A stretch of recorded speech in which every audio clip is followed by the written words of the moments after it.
Our next guest has been called a truth teller, a hope spreader, a friend. She's committed to, as she calls it, living out loud. It's a philosophy that has led thousands of people to her blog at mamastery.com. Her new book is called Carry On Warrior, Thoughts on Life Unarmed. Welcome, Glennon Melton, to Charlotte today.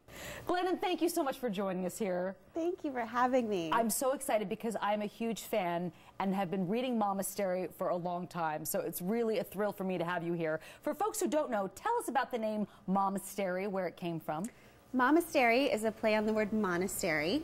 I started the blog when my kids were very young and I was desperate for a place, a quiet place to sort of retreat to and a place to connect with other mothers. And we decided on the name Mamastery. And it's great. It really works. And your followers are called monkeys. Where did that come from? Well, at first we thought about calling ourselves the monks of the monastery, but we're too irreverent for that, so we added the E's to lighten it up. So we're the monkeys of the monastery. Well, I like it. That's working for you too. So you've sort of made this career now. You didn't intend for this to be the case, but out of airing your dirty laundry, you are very vulnerable and open and honest, and people have really responded to it. How does it make you feel to be part of this sort of revolution and opening the doors for other women to come out and speak their truth and be honest when it comes to things like parenting and marriage and the hard stuff that we have to do every day? Well, that's what it is. I really do think it is just telling the truth and taking off the mask that we introduce other people to, and instead saying the things that we're actually thinking when we're saying other things. And it does, when every time that I have a feeling down deep and I share it, there's always an echo of other women who say, me too, and that's what's created the monastery, is the me too. Were you surprised by how many people said me too and how many people responded to what you started to put out there? Well, the numbers recently have been ridiculous, but I did know. I just knew that I couldn't be the only one having the feelings that I was having, and I did know there would be a me too, but the breadth of it has been intense. What is it that you hope people will learn from sharing in your honesty, in telling about your life? What is it that you hope readers take away after they read one of your blogs? What I hope they take away is that they're not alone. And I hope that that feeling and that knowledge goes with them throughout their day. So I hope they don't just leave it at the blog. I hope that the next time they see a mom who's struggling, that they will admit that they struggle too. And I hope that the vulnerability and the truth that they tell online then transfers to real life. Of all your struggles that you have talked about on mamastery.com, battles with eating disorders, alcoholism, struggles in your marriage, what has taught you the most about yourself? Well, what I've learned is that there's really no beginning and no end, and that there's no finish line in life, that we just come back around to the same struggles, or the same issues, and that that is okay, that that's part of life. And I think that what I have learned, not just about myself, but about all of the women that meet me at Mamastery, is that no matter where you are in life, there's usually still a little bit of discomfort and loneliness. And what we can do with that discomfort and loneliness is to build bridges with other people.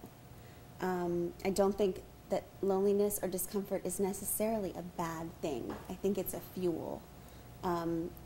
And that's what people do at Mamastery. They take that uncomfortable feeling and they come and they share it. And it's like you have to get uncomfortable before you can really become comfortable here on this earth and with other people. Life is not hard because we're doing it wrong. It's just hard because it's supposed to be hard. And we can do hard things. And we can do hard things. But the we is important, I think. Yes. I think the we is really important because I can do hard things is just lonely. But together, with honesty and humor and grace, the we part is what makes it great. That's so good. Is it ever hard for you to put your truth out there, or when is it difficult for you to put your truth out there? Well, I think that it used to be easier than it is now. As the platform grows bigger and bigger, with more beauty comes more brutality. That's what it is. It's just the way the world works. I don't know why, but we call it life is brutal. It's both brutal and beautiful.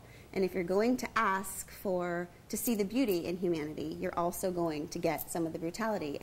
You know what I always say? I've said this on this show before. you can't let the good go to your head and you can't let the bad go to your heart. So when those poopy pants come at you and criticize you for putting your truth out there, just remember that, because you've given all of us such a gift. It really, I think when we are brave enough to share our story, it really opens the door for others to be able to do so too. That's right. That's true. My dad always told me that. You're never as good as you think you are, and you're never as bad as you think you are. You're a human being. You're going to make mistakes. That's not the important part. The important part is that you keep showing up.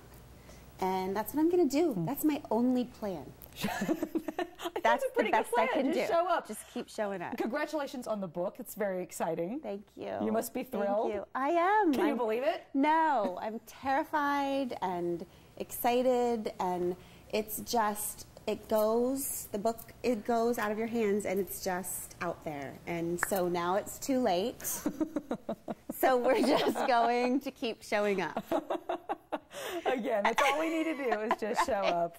Glennon, Melton, it's a pleasure. I could talk to you all day. I want you to come back and visit us here at Charlotte today anytime. I sure will. Thank you so much for having me. And thank you for reading. Thank you for being a monkey. I'm a monkey. I wrote it proudly. Thank you so much, sister. Again, the book is called Carry On, Warrior, Thoughts on Life Unarmed. Go get your copy today.